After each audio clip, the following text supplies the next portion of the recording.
Bonjour, parlons centre d'accueil. Oui, ce lieu magique censé protéger vos ados.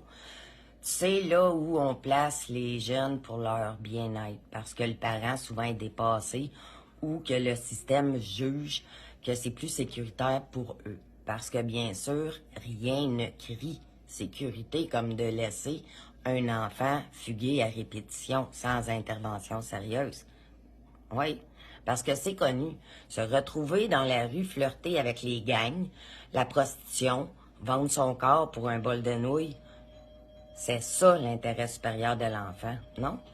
Et pendant qu'on y est, une contention, là, bien sûr, ça, c'est une contention. 3 adultes sur un ado en détresse qui panique parce qu'il ne comprend pas ce qu'on lui impose. Mais ça passe. Hein? Parce que c'est un centre d'accueil, puis c'est la société qui la gère. Faites ça chez vous, sérieusement. Essayez. Voyez comment vite on va vous arracher vos enfants pour usage inapproprié, risque de, ou bref, peu importe.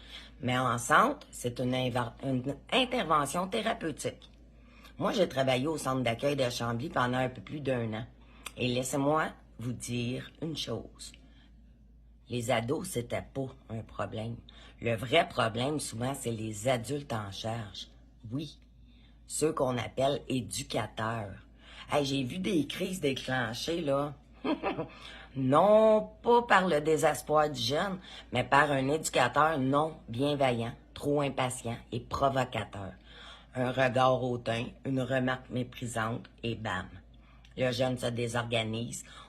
On appelle les agents. Facile, là, facile comme ça, là. Puis pendant ce temps-là, c'est ces mêmes adultes-là qui s'assoient en réunion puis qui demandent qu'est-ce qu'ils pourraient bien faire pour améliorer la gestion de crise. Hey! Non, vous n'avez pas besoin d'un autre atelier. Vous avez besoin de miroirs pour vous regarder aller. Moi, j'étais pas leur chouette, là. Mais c'est moi qui ai eu la chaise par ancienneté. Hein? Le résultat de ça, j'ai mangé des coups pendant près d'1 an. Pas des jeunes, là, non. Des éducateurs, des paroles blessantes, des jeux de pouvoir, du sabotage passif-agressif. J'en ai eu, là. Exige de ces ados-là d'être stables, respectueux et matures par la suite. Come on! On leur dit de faire confiance aux adultes, mais ces mêmes adultes-là se font même pas confiance entre eux.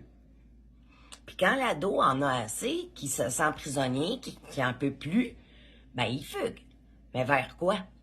La rue, les gangs, les prédateurs, la drogue, un quick cash pour dormir quelque part et avoir de quoi manger.